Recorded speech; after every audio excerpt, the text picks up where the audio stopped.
Okay, let's start at the beginning of the orange grid with a fetal predator. This is probably the most instinctive shape that the human makes when under stress and being attacked on the ground. So as always, this becomes a massive area of investigation for us. We need to study the physical and emotional status of the fetal position.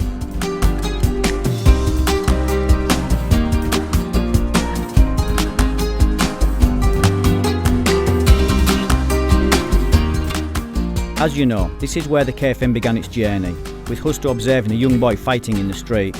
The boy was on the ground and was being attacked by 4 other boys. Husto then went on to investigate this position as a young child. No guidance from anybody, just his blood instinct to fight.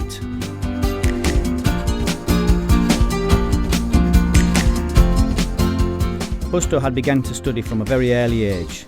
He was extremely clear about what he wanted, even from the age of 4. And the rest, as they say, is history. But a very interesting history, as we shall all get to see in time.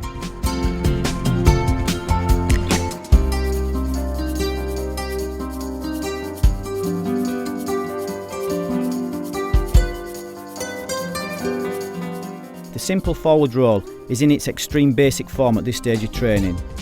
It is an extension of the pensa caída and is the consequence of energy, not usually by choice. But as with most things that appear easy, there's usually a few unforeseen applications that are just sat waiting for us to exploit. Notice how the guys tried to keep the pensador shape whilst rolling. The simple reason being, it just gives a little added protection. We know it's a simple development, more or less, but if we can't roll around on the concrete very well, then we really need to train it.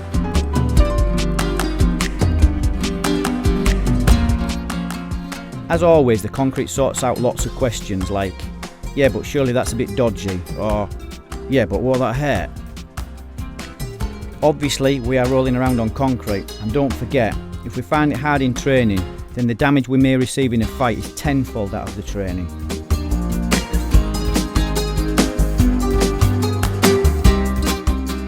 The backward roll is not easy really, especially on concrete, and it's not something we particularly do by choice, but rather as a consequence of.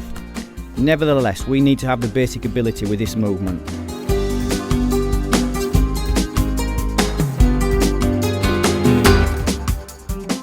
This movement also has several funky applications, but we will look at these a little bit later on.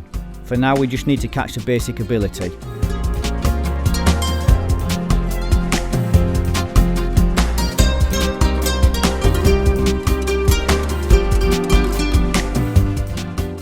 For the younger guys, this kind of training is relatively easy, but for the over 40s, it's generally a little bit more difficult. But hey, that's no excuse. It exists, therefore we need to catch it.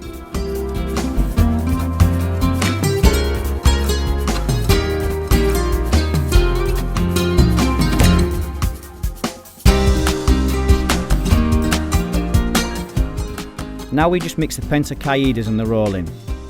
There is definitely a little more application to be had here, therefore it's a piece of work that needs training properly. We all know the process by now, looks easy, but you know. This kind of ground development is tough on the body, but it's something we all need to understand properly, as the ground is very unforgiving, and more so when multiple attackers are involved.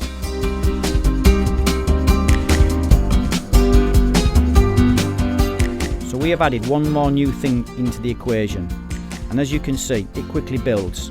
So this step-by-step process, given a little more time, will give so much in return. We just need to apply a clean mindset and a good self-discipline.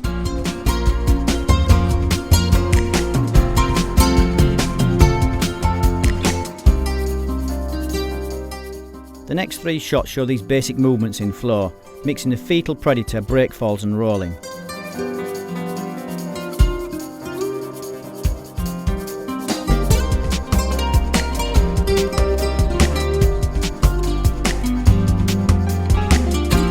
Little by little, as we add more and more developments to the ground, it will change the way we perceive fighting from the ground, and our ability will mould itself accordingly.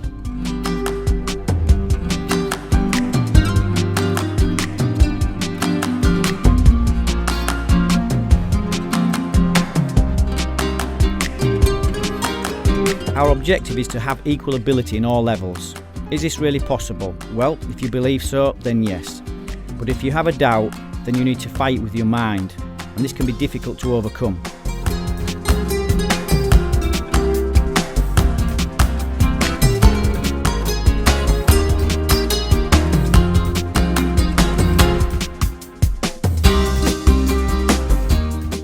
Now we bring in our training partner to help us develop the fetal predator.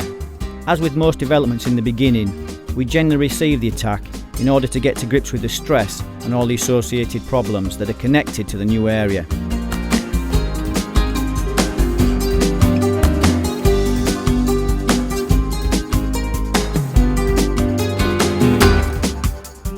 As each month passes, we will develop the ability to see and understand more and more. But it's a step-by-step process, just like building a jigsaw puzzle. Even when we know what the picture is, we still need to put all the right pieces in all the right places.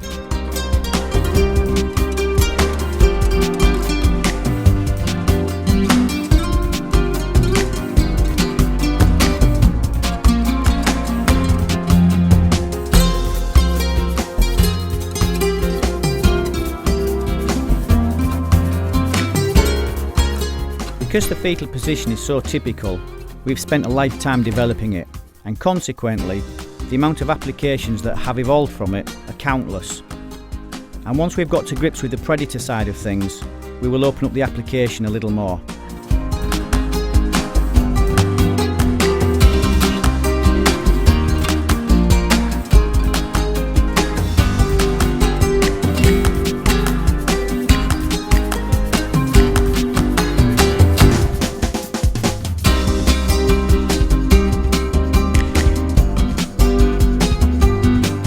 In this second development exercise with our partner, we receive, but start to climb back to our feet and attack.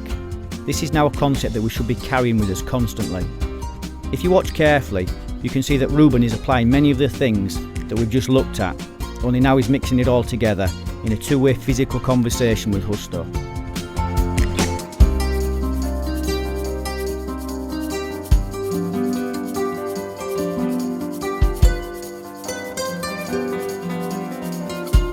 All of this work we are developing at the moment is very basic, yet at the same time essential. Most people never really spend enough time developing the basics, as they think it's all too easy and that they already have it nailed. If you're training hard, you will already know for yourself that it takes a lot of time and effort to develop all different areas to a level where we start having some kind of functional application skills.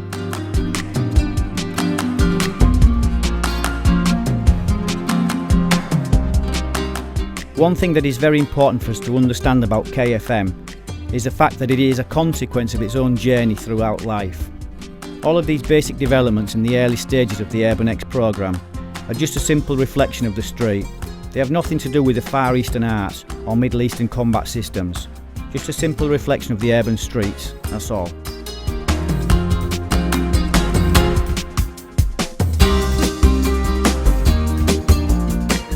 You look how at only the yellow belt student level we can start to look as if we're really having a fight. We have found that all the students who actually follow the learning process properly develop a very high skill level very quickly. Is this because KFM is the best? Well, it would be nice to think so, but that's not really what we're after. We prefer to think it's because we have an extremely relevant yet self-evolving methodology of learning. This methodology is unique to KFM as it's from our blood, not the blood of somebody else. It is a result of all our experiences in the street, hence KFM is concerned with the now, not the battlefields of 2,000 years ago or the shores of the Far East.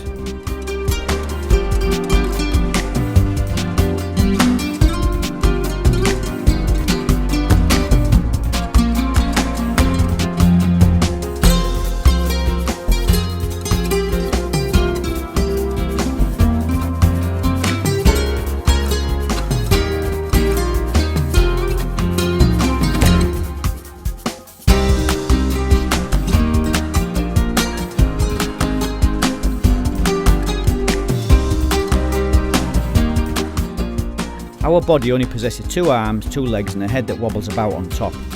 So there are only so many ways in which it can actually move. Hence many things may look similar to other things. Well, that's where it ends, similar. Because KFM has its own flavour. It's our expression and our transmission of our minds. KFM is about provoking in each and every one of us the concept of creative thinking. research and investigation, the ability to really listen and then digest what we have heard properly, analyse, adjust accordingly and then evolve. We all want the magic, but unfortunately there isn't any. But a genuine passion to pioneer a way forward will definitely help us to break many boundaries. Boundaries that are there to be broken. Only we need to step out of the comfort zone into unknown territories in order to evolve and grow.